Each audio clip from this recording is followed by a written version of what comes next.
Hello, gamers! Welcome to A Little Games and A Little Feelings, where it's just me, Eric, talking about some games and some feeling stuff. Just wanted to do some scheduling right at the top. Yes, today is not a full episode. We're going to take off next week for American Thanksgiving. I'm going to be spending my Friday doing Black Friday deals. I don't know if this is a thing outside of the United States, because I think it's associated with Thanksgiving. But people start playing Christmas music in November, which is not fair. First of all, you guys get all of December. Can we just chill in November? Like Mariah Carey has her entire herself is tied up in this, so she's allowed. But can everyone just chill the Christmas music in November? But yeah, Black Friday is when all the deals start. Obviously, capitalism has pushed that earlier and earlier, and Black Friday deals don't really start on Black Friday anymore. It starts before that, but I still remember a lot of people lining up and really starting to shop the day after Thanksgiving. I used to do this with my brother a lot, and he doesn't listen to this, so I can say this, but he used to be really into credit card points. For all the Amandas out there, you guys, your ears have just perked up. But basically, it's you get a lot of points that you can turn into travel, you might know, for the rewards on credit cards. And my brother was really, really into it. He loved to travel, and also he was spending a lot of time on those websites where you would optimize your credit cards. And one thing you could do is buy gift cards. Especially you can resell gift cards in international areas, because it kind of the American dollar is very powerful, and this is kind of the equivalent of the American dollar, but it's not. It's a gift card that you use for an American company. So, for example, an Apple gift card is very, very valuable because you can spend it at an American company, and you can use it from all over the globe. So what we would do is there was a big Target that was near my mom's house in kind of suburban Nashville, and we would go there and try to find and buy as many Apple gift cards as possible. If they were $100, maybe they would be discounted to $90 or $85, and then he would resell them, and then that would give him a little bit of a profit, or at least make his money back. But really, he was in for the credit card points, which he would then turn into cheap flights, especially I need to buy $1,000. I need to make sure that I hit at $1,000, $5,000 level over 3 months. The best way to do it is to put $5,000 worth of Apple gift cards on your credit card and then pay it off with the money after reselling it. That's the move. That's exactly the move. So we would do that. I kind of associate this low-level grift with Black Friday, with Christmas a lot. Because, I don't celebrate Christmas. I actually do celebrate. I associate Christmas with basketball. I don't know if you know this, but the NBA is really into Christmas games. They have 6 games on Christmas. So I love watching it. I've been to Madison Square Garden, where the Knicks always play a super early game. So it starts at noon, and then it's done at 12. I think one year Amanda and I went there, and then we went and saw a movie, and then we got soup dumplings at our favorite Chinese spot after that. It was incredible.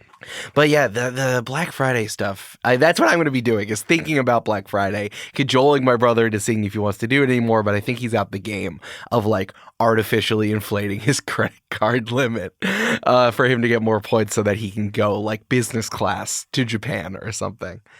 Anyway, so I'm going to be doing that. I'm going to be hanging out with my mom and playing with her dogs. And I would have just cooked so much food on Thanksgiving. So we're taking off for that. And then the week after, I'm doing a big episode with both Amanda and Jasper. So if you want to send any questions, please, we're going to answer as many questions as we can on this episode. So make sure to send in your questions at the gamesandfeelings.com/questions or whatever it is on the website. And the link's in the episode description all the time. If I got it wrong, that's on me. I've been doing the show for 2 years. I should know it by now. We've gotten some really, really good questions. I know the episode before, Jasper and I really drilled down on just one, and we put on our artistic hats, but some really good questions, and we're going to hit a lot of them when I do this episode. Something I want to talk about a little bit is just my experience with Spider-Man 2 and God of War Ragnarok. As you know, as you heard, I've become the avatar lately. I now have one console of the 4 main elements: Nintendo, Microsoft, PlayStation, Sony PlayStation, and the PC. It is my Xbox 360 that I still have. I think I had an Xbox One for a while. I think my dad or my brother has it. I don't know. That's not interesting. But I've been really, really enjoying having my PlayStation 5. I still don't know how to wake it up. I feel like every time I wake it up, like I press the PS button on my controller, or I hit like the wake up button on the actual console, It always just like ends up going to sleep again, even though I put it to sleep the night before. I had a whole thing about trying to charge the controller, which I still am not really able to do. I think I now actually have to plug it into the console to make it work. I don't know why. It's not the point. But I've just been really enjoying the action RPGs that have been on there, like the AAA, the really big one that's like you're playing through a movie at the same time of like leveling up and jumping around and using like your digital physical body to do stuff. So I platinumed Spider-Man. I beat it 100%. I did all of the challenges. I got everything because I really wanted to dive into it. I guess I had gotten really into it, as I said before. I did it when I was at Mischa's house for Yom Kippur. So I've already, like, I played the original Spider-Man. I'm like, I'm ready. Okay. I like this. I like this loop. And like flying around with your little web wings is wonderful. It's really, really great. But I've been playing a lot of God of War Ragnarok, and I've been really enjoying the story just as much as I like, learning all the weapons, killing all the various things that's happening, like really getting my my swag on and trying to fight all of the various monsters and bosses and extra stuff happening. There's just so many side quests in God of War Ragnarok in a way that I wasn't anticipating for something that isn't like straight up open world. It's not like Skyrim or like that Assassin's Creed with Valhalla. It's like guided. There are like little areas that you can kind of go around, but again, there's a lot of like getting in a boat and like navigating around rivers or like running around just a small area, which is kind of nice. Like I like how manageable it is, but I wasn't anticipating how many side quests there were. How I can all of a sudden I gotta like return these stags back to the world tree, or then I need to fight like 12 ghostly berserker bosses that are spread out around the 9 realms on behalf of a cursed king. Like I wasn't anticipating that, and there were so many little boss fights. Boss fights are definitely the hardest thing in God of War Ragnarok, but I'm really enjoying like trying to get as good as possible at this. I had originally jumped in right at hard. I guess it's not actually hard. It's like story easy, or the level that they say is like, I'm only in it for story. I like the story more than combat. I want balanced story and combat, which I think is like what it's calibrated for. And then it's like, I want challenging combat, and then I want really, really challenging combat that you can only do for New Game Plus. So I had it on challenging combat, which I guess ostensibly is hard. But then it was too hard. It was too difficult. It was like Elden Ring, where I had to like learn everyone's patterns and focus on the specific interaction that was happening, like the specific fight. And I'm just like, I can't do this anymore. And it was kind of losing the power fantasy of being big Kratos, the big dad with the big blades and the big axe. I really kind of needed that power fantasy. But at the same time, it's just been fun to like explore the whole thing. So I've been thinking about a lot, especially now that it's Game of the Year time, is it's like what does a Game of the Year mean? I think it has more to do with like, what do you think is the best video game only within a year or so? And then you spend a lot of time. It's almost like crabs in a bucket, or you're really trying to take down other ones, and then whatever remains is it. Even this year with Tears of the Kingdom, I feel like people picking at Tears of the Kingdom and at Baldur's Gate 3 and at Spider-Man and at all this other stuff. Especially in previous years when God of War was out, I really felt a lot of people were picking at it and equating it to Marvel movies. And I think that we've touched on it a little bit on this podcast, but like the real problem with Marvel movies is not that like it is an action movie with broad themes. Like God of War Ragnarok deals explicitly with like generational trauma and whether it's worth it to bring war to a peaceful area, even if you need it, even if it's to overcome oppressors. And also, do we expose the next generation to war, especially when you have dealt with it as the current or the older generation? The whole thing is like Kratos is a dad now, and this is like, oh, my child's a teen, and I gotta let them go make their mistakes or whatever, while also layering on violence on top of it. And like, yeah, that's a lot of Marvel stuff. Like, oh, what do we do with power? Why do we fight? What is our responsibility for fighting? What is it worth it to fight if it's for justice or vengeance or whatever? Yeah, the themes are similar, but like, man, I've been moved by this. I've really, really enjoyed it. I'm glad that we're at the point where like video game designers are no longer like just fathers. They've been like fathers for a while, and now they're like exploring this. And really actually dealing with their relationship is like, I am older now and actually passing this on to a younger generation, especially because like man, I really don't think that like our parents, or at least my parents, are good at passing anything down to millennials or Gen Z. They were just like, we're going to burn it and it's going to be gone. And sorry, oops.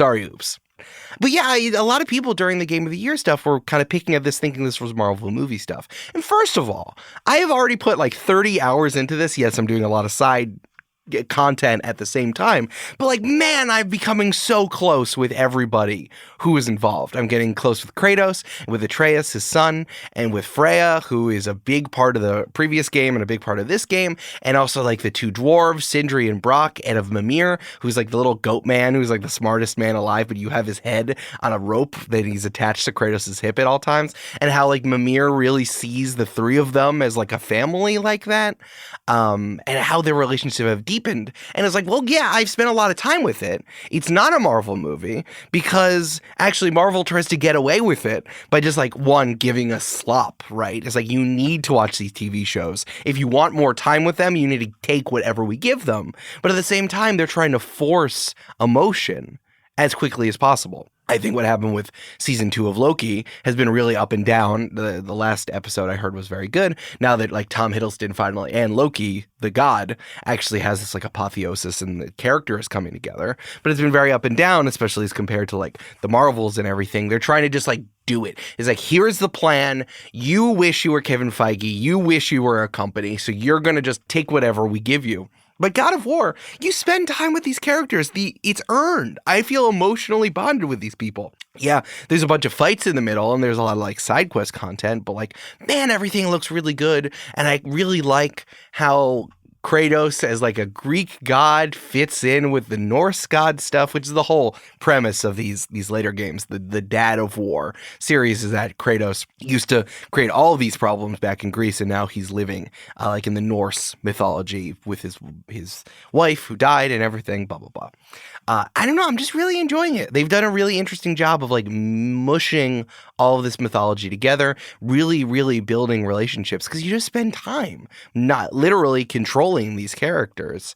You actually do control both Kratos, who has like all of his wild weapons, and Atreus, his son, who is a very, very, very good character. I think this was the biggest comparison I had between Spider-Man 2 and Spider-Man 1 for that matter, and God of War, which is like, man, whenever you're playing as not a superhero, you play as both Peter Parker and Miles Morales. And some other people in Spider-Man 2. But they kind of, when they shunt you over to like a human person, like when you're playing as Mary Jane, or when you're playing as Spider-Man's girlfriend, as Miles' girlfriend, who just does like street art, you're like, why am I doing this? I'm just a regular ass person. You can almost like feel you're taking the step down. While Atreus, although he's younger and a teenager, he is not a step down. Surely, yeah, I guess he has like, he's less powerful, but he has a really great bow. He has a lot of cool stuff. Later on, you get extra bonuses and stuff. Maybe I just like being a ranger, or I like someone with a bow. I really like being a long distance character. Whenever I roll up characters for tabletop RPGs, I love being like a long distance damage dealer, like with a bow or with a gun or something. I just love it. But man, I've really, really been enjoying it. I think it's been really, really fun.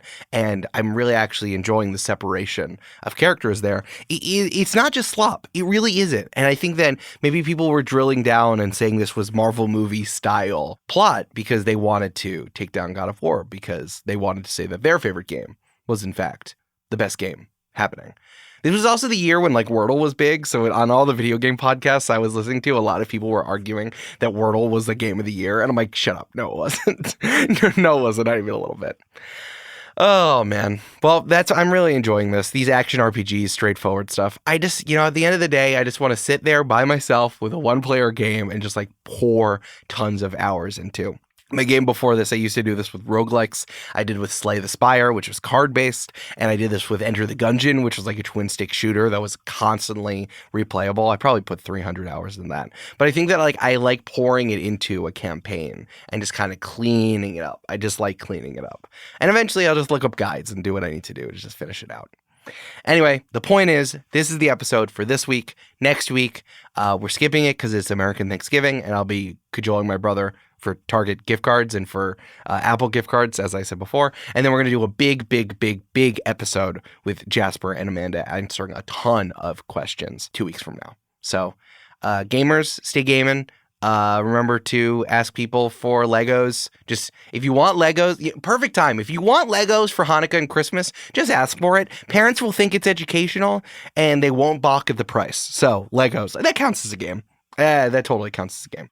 Ask for Legos, and remember, there's nothing in the instruction manual for making your turkey or for heisting Black Friday. There's nothing in there about feelings.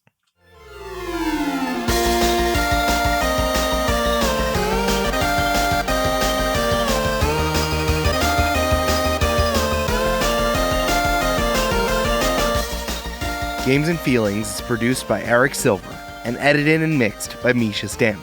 The theme music is Return to French Toast Castle by Jeff Bryce, and the art was created by Jessica Boyd. Find transcripts for this episode and all episodes at our website, gamesandfeelings.com. Until next time, press X to enjoy the podcast.